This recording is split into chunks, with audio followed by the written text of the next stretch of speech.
लखी गुलाम शाह के ॻोठ करम खान मोहम्मद आलम शहर जा रहवासी बिजली, रोड, गैस समेत ॿियनि बुनियादी सहूलियतुनि खां वांझिल आहिनि। रिपोर्ट कर रहा है हिदायतुल्लाह माहिर। लखी गुलाम शाह जे ॻोठ करम खान मोहम्मद आलम शहर सालनि खां आबाद ॻोठ बुनियादी सहूलियतुनि खां महरूम बणियल आहे। हिन जदीद दौर में ॻोठ में रोड, बिजली, गैस जहिड़ी सहूलियतुनि खां महरूम बणियल आहे। रुक पंपिंग स्टेशन सबबि हज़ार एकड़नि ते ज़मीनूं बि बंजर बणिजी वियूं आहिनि। 15 एकड़ एराज़ी ॻोठ आहे, 60 खां 70 घर आहे।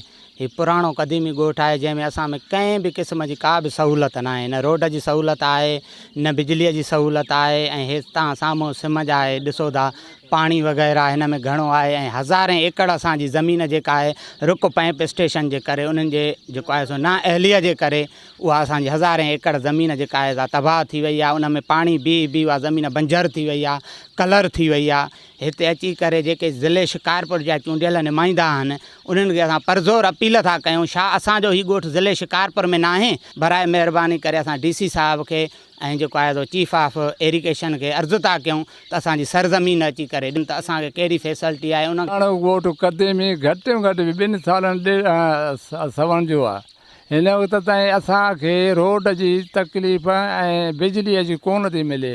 ऐं 3 नंबर ते इहो आहे त जेकी इहे पंप स्टेशन रुक आहे उहो पाणी असांजे वापसि अची असांजो फसल तबाह। असांजो अर्ज़ु इहो आहे त महिरबानी करे असांखे रोड ऐं बिजली मिली वञे, पंप स्टेशन जेकी आहे पाणी आहे असांजो निकाल थियो वञे। त बिजलीअ जी आहे ऐं जेको आहे त तमामु घणी पाणी निकाल जी आहे पंप स्टेशन वारी। ऐं ॿियो जेको आहे त मलेरिया तमामु घणी बीमारियुनि जो आहे, उहो स्प्रे बि कोन थी आहे। ऐं तमामु घणियूं असां वटि जेको आहे त सहूलियतूं न आहिनि। का सहूलियत न आहे, हर माना सहूलियत खां महरूम आहियूं। डिलीवरी मसइले खां, हादसात खां, पाणीअ खां, हर शइ खां, बिजलीअ खां, हर शइ खां असां माना पासीरा आहियूं।